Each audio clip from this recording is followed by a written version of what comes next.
Hey everybody, I was inches of rain and okay, there we go. And we got over the last, like last week we got about 12 inches of rain. So we're pretty saturated out here, and I just wanted to take a look at it and see what it was looking like and then just show you guys around because I haven't done a live here at the farm in a while.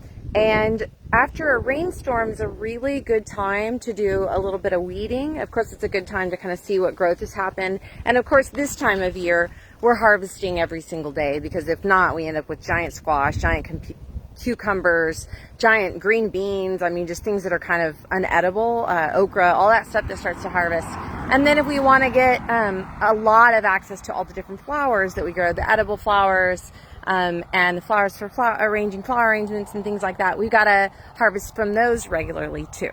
So that's what I'm going to be doing out here. I'm going to switch it around and just show you guys around and show you what I'm up to so you can see what things are looking like right now.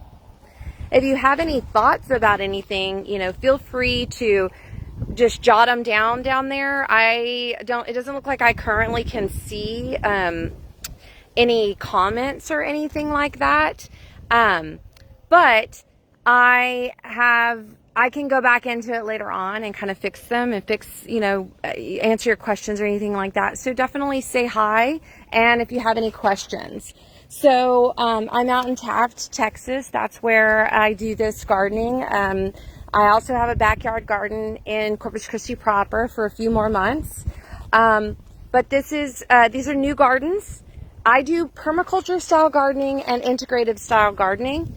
And I also use the term kind of intuitive gardening, but that's just kind of my natural way. But really these are, terms that you will find. They are using a lot of organic material and doing a lot of companion planting. So you can see that my rows are not all exactly the same. One of the things I did learn this year, though, that is beneficial is that I did certain things that are easier to harvest all together in one row. So beans is a really good example of that. So I do have one row of beans and peas. I have one row of purple whole peas over here, but you can see in the mix of it, there's a lot of other things as well. So as I make my way down this row to see if there's anything that needs to harvest, I will also go in and just look around at things and I could use this for flower arranging. This is cilantro. I could use it for flower arranging. I could still use this herb. It's now become coriander. It's not the same. It's not exactly the same flavor as cilantro. But I assume that most people that don't like cilantro still probably wouldn't like coriander as well. But that's, you can see, and then you can see here I've got a zucchini. These are all purple whole peas. I also have different kinds of squash popping up. And then the other thing that I can do while I'm down here, while I'm checking things out, because it's so easy right now and there's a lot of clay out here. So when the ground gets hard and dry, it's very hard to weed things out. But while the ground is soft, I can weed really, really fast.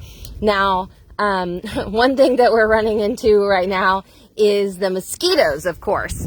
Well, I learned about something that I'm trying out today. I'm just going to show you. It's here on my hip. You see that? It's called a thermocell.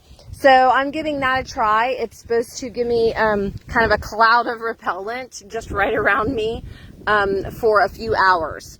And so I'm working on that and trying that out because I'm really weird about broad spraying anything with the way that I organic garden.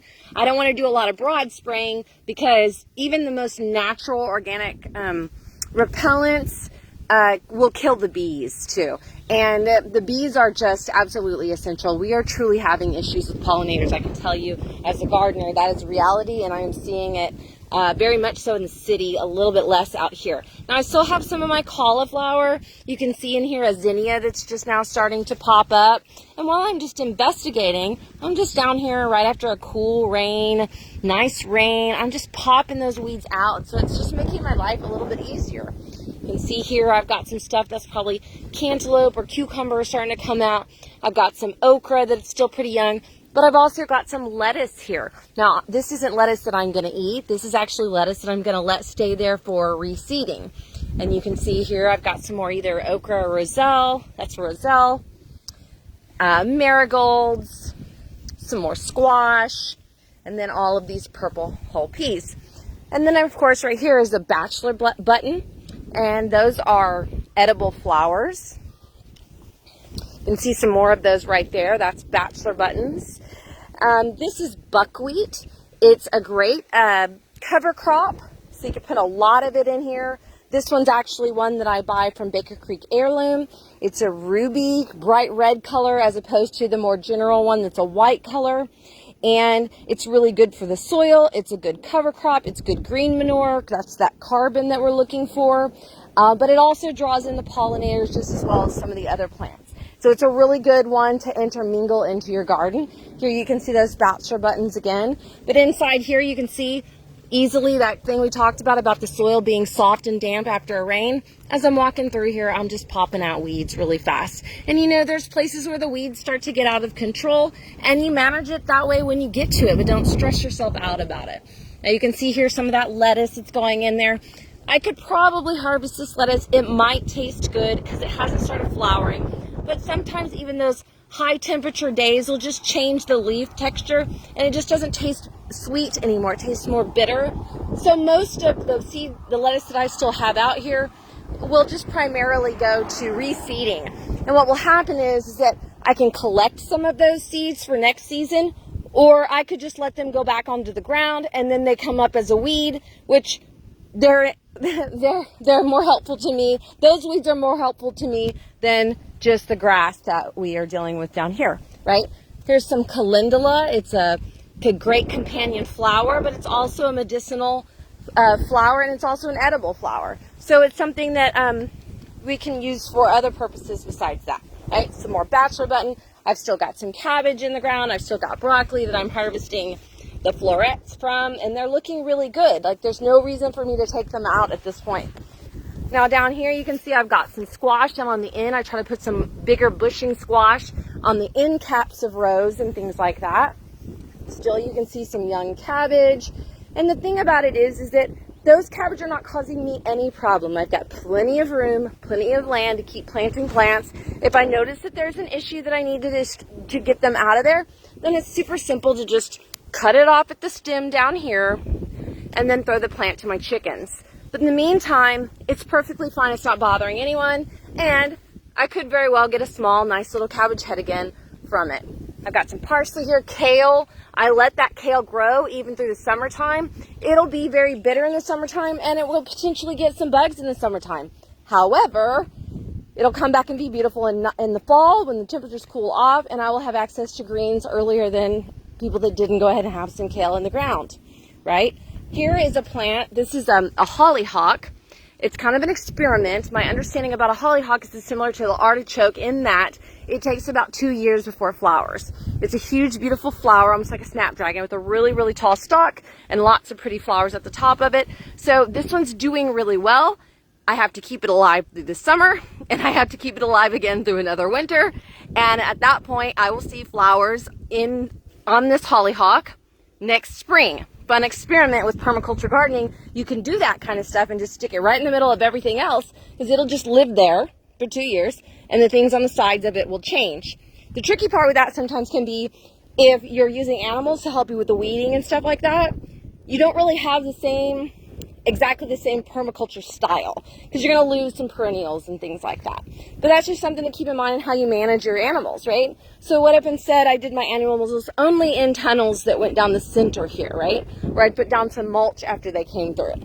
And I keep them in, Joe and I create these little tunnels made out of PVC and chicken netting, which you could just run right down the center here. And then the animals within a tractor, you put the tractor right here. That's your movable, basically playpen for your chickens. And then they would run down this row, and then at least they'd clean up this section for me. And then I fill it up with some nice pretty mulch. Same thing here along the edge of this part of the garden right here. I've got my beautiful wildflowers on this side, but I can make a run for some animals to go up and down here, and that would help me clean out this space as well. So here you can see I've got lots of stuff coming up over here, pretty young, little opportunities to just easily get rid of some weeds that are going to be too big, out of control, and something that I don't want to have to deal with later on, okay? This was a poppy plant. As soon as we start to see certain temperatures, poppies don't do well. Poppies are challenging to grow in our area. I am literally just popping these seeds in the ground, If they ever come up again, great. If they don't, who cares? Whatever. Sometimes I might go and try to cut the whole plant off, take the plant home and save the seeds, but I'm not going to do that right here in this moment. Now, if you're not from Texas, which I think most of you probably are, but if you're not, this is a fire ant. Meet the fire ants. Can you see them? Woo-wee, them suckers are hot, and they will bite you and get all over you. So you got to be really careful of those guys and watch out for them, especially after the rains. Okay, so here we've got some more calendula. You can see I put a lot of sunflower seeds here. You can see, and all of these are like, I believe I put cucumbers. So as these sunflowers just grow taller and taller, cucumbers, I might get some really delicious cucumbers off of that before we start to see some of that really hot summer heat to make the plants a little bit bitter and not taste as good. Here I've got some more carrots. So I still have carrots in the ground. You can see this lovely cabbage. It's got a small head, but it's got some food. That's nourishment right there for me to take from it. I'm still harvesting different types of herbs. The herbs on this side are doing really well. They don't have any powdery mildew. I have a lot of powdery mildew in my garden at the house where there's a lot more, a different microclimate. You've heard me talk about microclimates before. Well, here in this particular area, we're drier. Currently not drier because it's been very wet and floody out here. But generally speaking, because of the wind, it's drier and it's hotter out here. So we deal with a different microclimate out here. And over here on this side where it's very airy, very open. That's 631 right there in case you're ever wondering. I've got more airflow going through here, right? So I've got some really good dill that I can harvest for myself, continue to harvest, or just leave it alone because that swallowtail butterfly, I promise you, will lay an egg on it and we will see a caterpillar destroy that plant and then become a beautiful butterfly for later on, right? Here's some of the celery I grew from seed this year. It's still doing really well. There's no reason for me not to at least just use it as a cutting celery. I've got some more of those down that direction as well too. So if you come over here into this other garden now, this garden out here was started in, I think I started building these beds first, kind of going from that direction there, in November of last year. Those over there, they actually run a different direction. They run that direction. They were actually started at the beginning of March, I think, or maybe mid-February, right after the freeze, something like that. Okay, so that gives you an idea about how long this has been here. So you can see on here, I've got the little purple beans. These are those tiny little beans. And of course, with all that rain, that hard rain pummeling down, it beats our ground and it bounces the sand back up. So these are some of the things we deal with in those thunderstorms. Although the rain is such a nice, good, nitrogen-rich rain, it also comes with a lot of heavy weight. And so some of the things that we do, particularly when we're in an area that is prone to drought, flood, and then that heavy clay soil, is we have to go in and add in a lot of organic material to keep the ground soft and nice. So you can see here, I have added some mulch. I need to add a lot more. I just got a new pile of mulch over there from my friends at M&S. That's Miller Navarro. He brings us some stuff out here to the farm from time to time.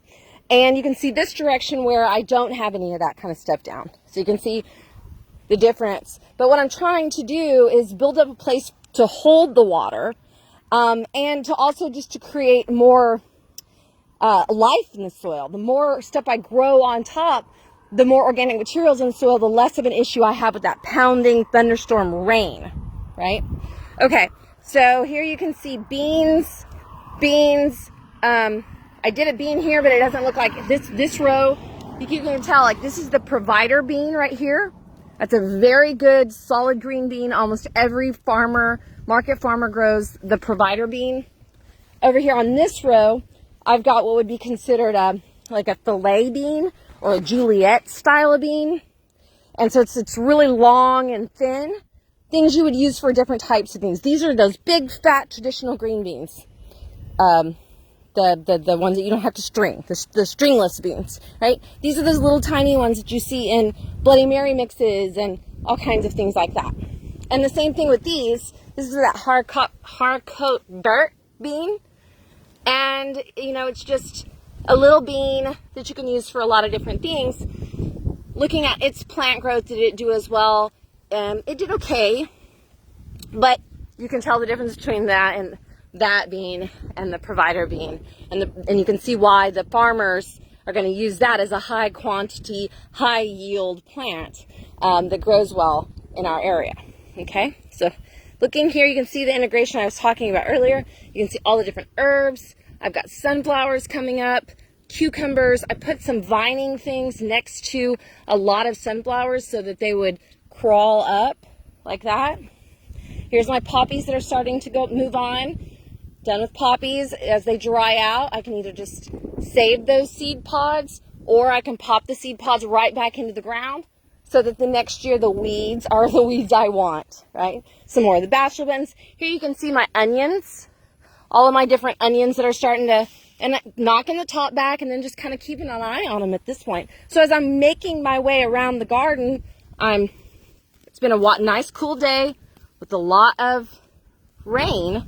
The ground is soft, so I can just weed while I look and go, okay, I need to harvest some of these bachelor buttons to fill in order.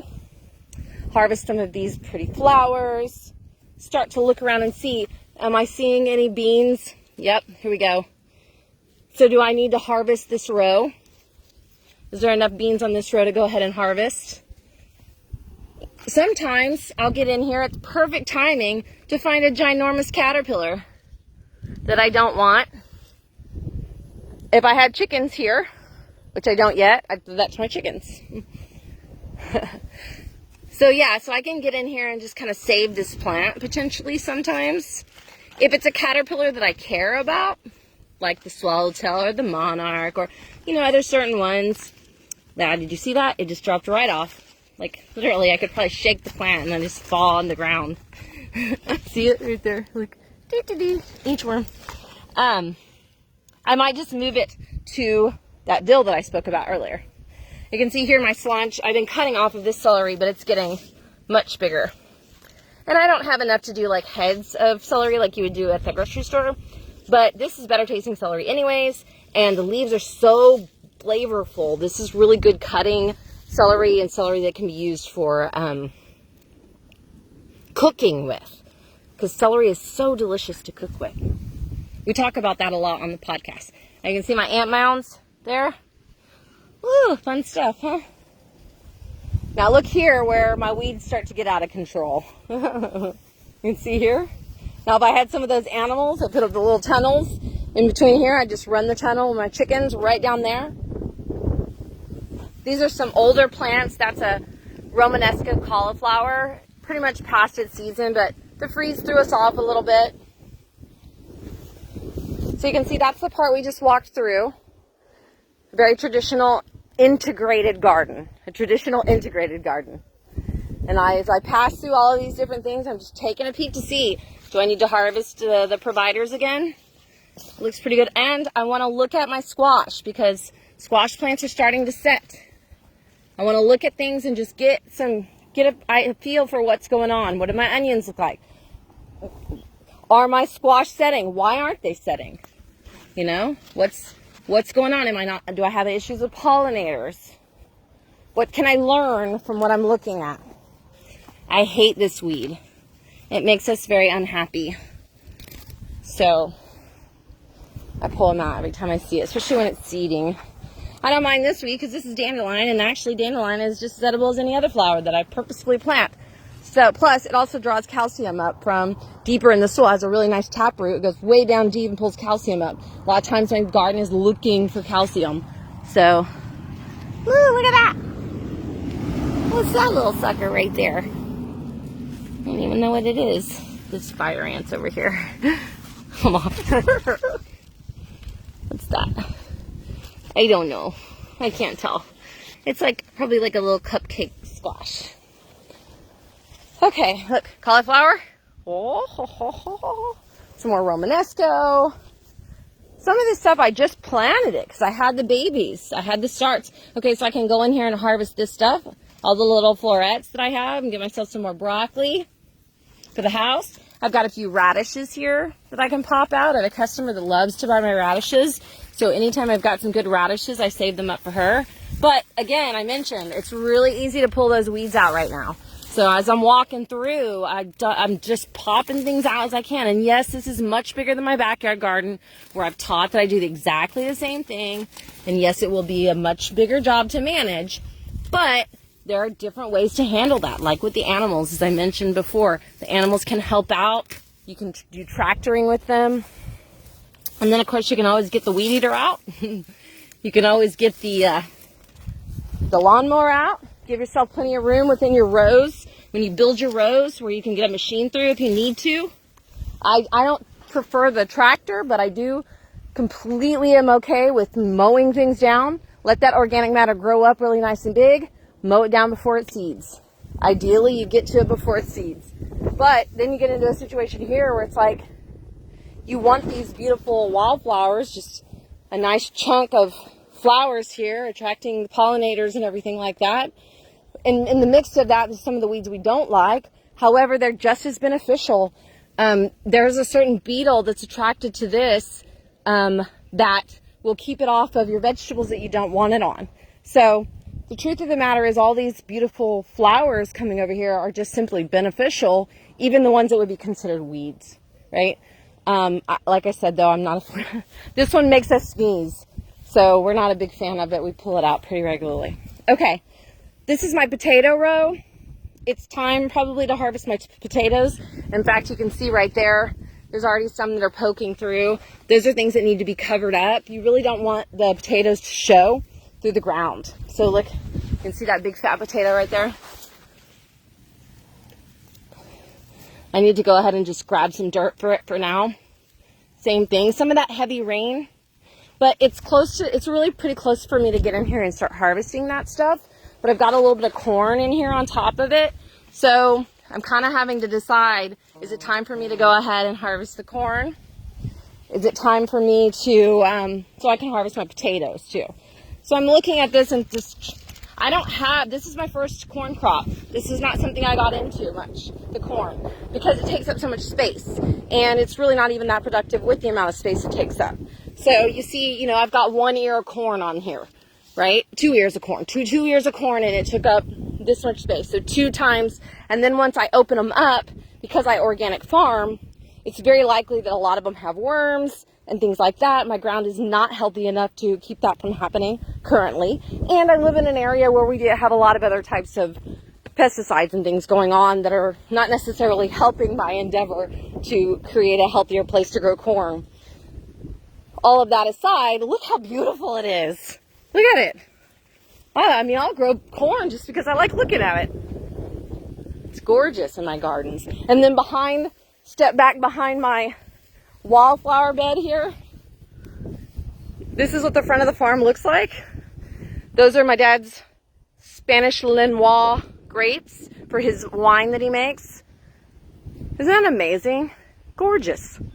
Gorgeous. So I'm very proud of what this looks like right now and what we can do with, the flowers. But here's the thing. A flower row on the outside right here, exactly how we're doing it, and have done it a little bit on the other side. There's more to that than just beauty.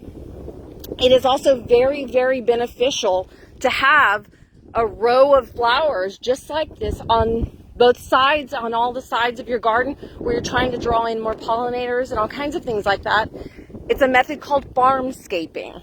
And so basically what happens is the farmer turns a row, like there's even some alyssum, some basil, there's all kinds of stuff growing over here to attract the pollinators. You'll see a lot more of this type of stuff happening as we get a better understanding of what we want to draw in, what helps to keep other bugs out, all of that kind of stuff.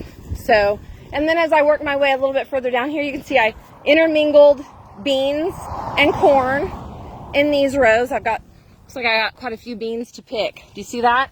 So here's another one. I told you earlier that the provider is a really good green bean. Well, this is the amethyst, and it is a very, very well producing purple bean. So if you like the colors, that's really fun to have. Okay, so here I've got some squash down here.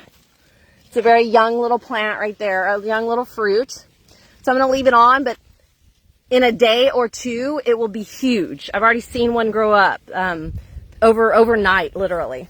Okay, so down here I've got some other types of yellow squash, zucchini, things like that I'm keeping an eye on. Same thing, fast growth. I'm really excited the way this area is being pollinated, because even compared to down in that area, this area seems to be being pollinated even better. Hopefully that has something to do with this little row of flowers that I did out here on the outside. See my heavy weeds that have grown up pretty big over here. Again, the answer to that is animal support, tunneling your animals, chickens, pigs, goats for that matter, although I don't want to mess with goats. Any of that stuff, you can tunnel it or channel them through areas and help you clean things up. And then of course, you can also use a weed eater or a lawnmower, and that helps out as well. I just like to use it as some manicuring. It gives me the ability to do a little bit of manicuring without killing everything, without killing stuff with weed killers and things like that. So, okay, so here's another row where I've done a mixture of squash plants and I believe these are like a black-eyed pea of some kind. Okay, here's one fun, because on these rows I started doing squash, sunflowers, and cucumbers and beans and things like that. So here is an acorn squash. It's a moon and star acorn squash. It's going to get really dark and have yellow spots on it. Yeah, okay. I've got a cucumber coming on here. It's just starting to sprawl out. Again, simple solution to all of those weeds is to just pop them out, especially after a rainy day like this, you know, and don't get stressed out about it, because the organic matter is important and we need it in our gardens. So you just manage it. You manage the stuff you can manage. You stay on top of the stuff you can, and the rest of the stuff you get to when you can get to it. That's just all there is to it. That's what I think anyways. That's my opinion. So, all right, let's see what we got going on over here. Okay, that's a good amount of that. And let's see, these are big plants. I got all kinds of stuff going on over here. This is so exciting. It's like Easter egg hunting, right? Love it. What else?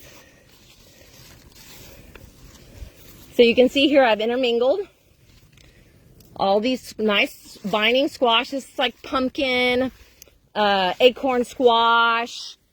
Let's see. That's probably a spaghetti squash right there. That's my guess. I got tromboncino in here, which is one of my favorites. Yeah, this is definitely a spaghetti squash. You can see it right there. Okay. And so I just have to get in here and look. And while I'm in here looking, I'll just go in and pop out some of those weeds. Just get them out of the way. No big deal. Get in here and look around. Move the vines if I feel like I need to move the vines. But ooh, this stuff is growing so fast. I'm gonna lose control over it before soon. This is sweet potatoes. Put some sweet potatoes in on this row this year. And then filled in the gaps in between it with just some flowers and some basil and stuff like that. So this is a row I'm going to want to make sure I keep really good and clean so that the stuff can keep growing before the grass gets taller than that. So those would be the ones where you would focus your priorities. Like, is my grass, like, does this grass grow faster than this basil?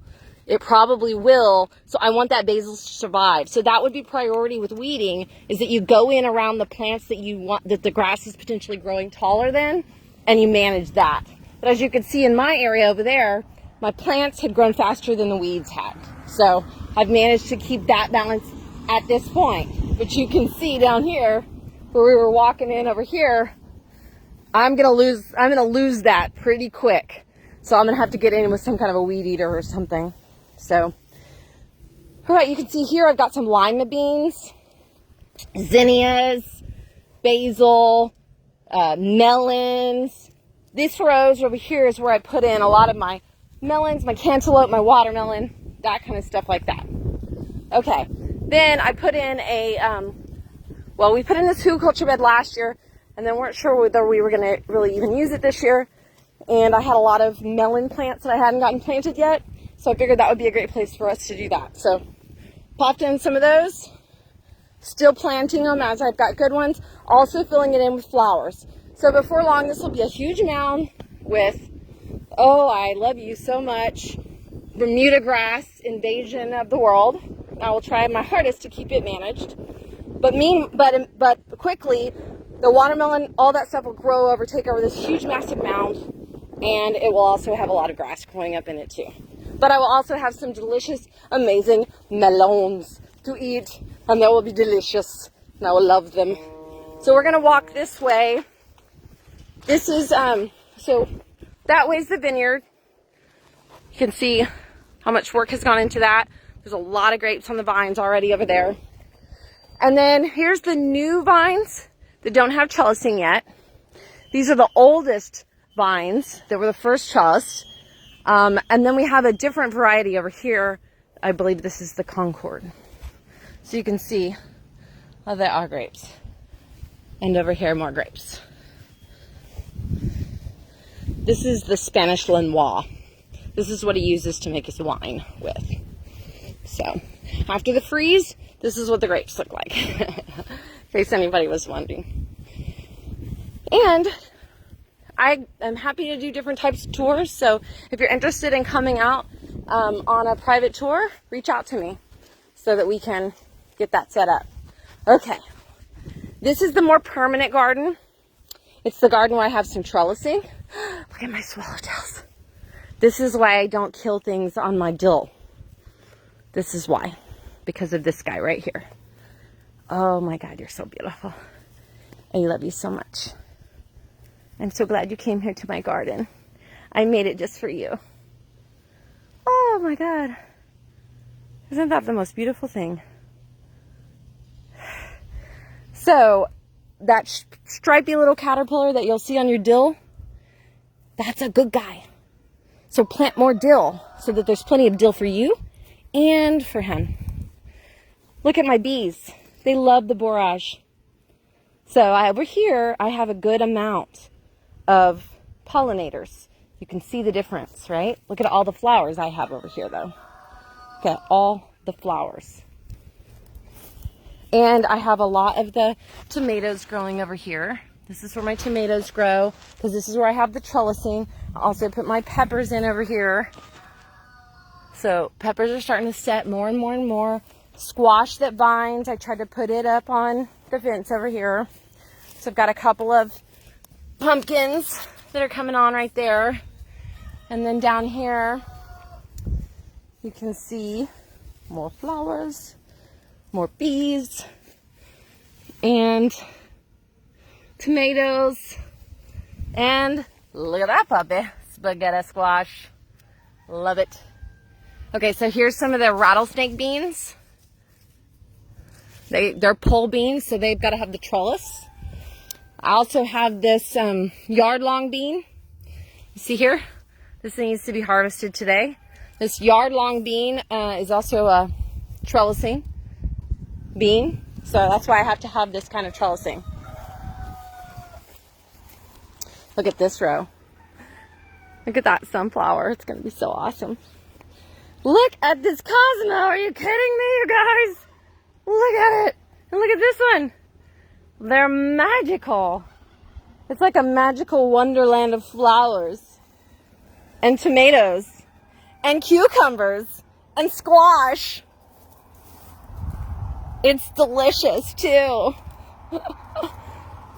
So you see all this goodness back here? Isn't it fun? See my onions and my Brussels sprouts that lived through the freeze, and I've just been harvesting them like this. This is the first time I've ever grown Brussels sprouts, really ever, and I grew them by seed, and I'm very proud of my Brussels sprouts this year, and they lived through the freeze.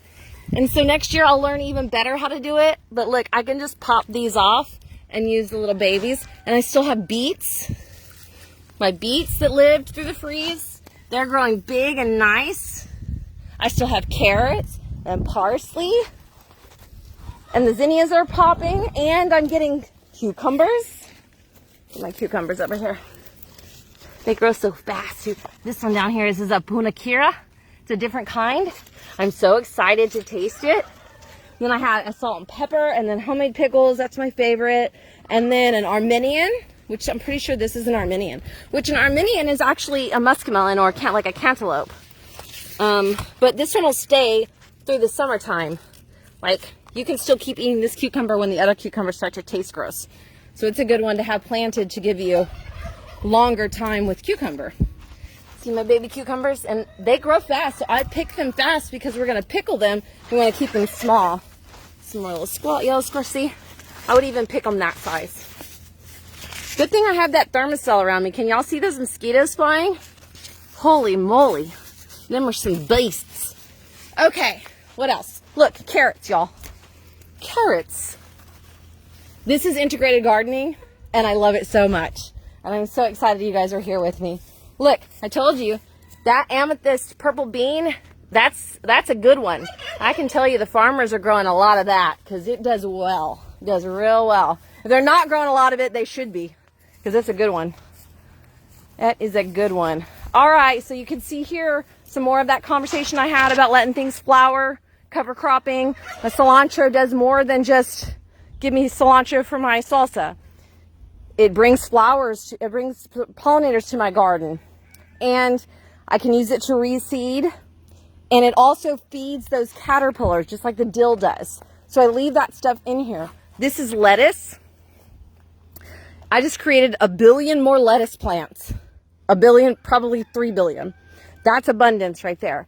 Letting that stuff happen, getting your seeds, such good, such good. Look at those veins. That amethyst purple bean is a good guy. Plant that one in the future. My onions. Just keeping an eye on them. If they're just too gross in there, I just go ahead and pull them out. Or if I was to be running out. But I haven't been, we're just getting, we've got plenty right now.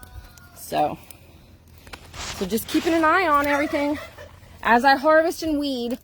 And like I said, a day like today, super easy to do your weeding. Just get in there and pop some stuff out.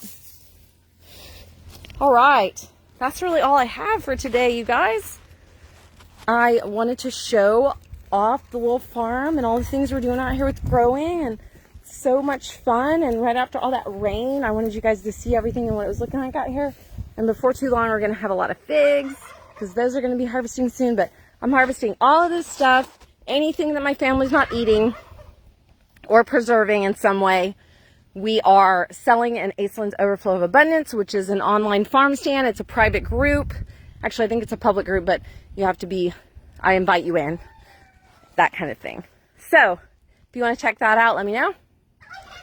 That's really all I have today. Go check out my YouTube channel because this video will be on there eventually. All right, see you guys. Bye.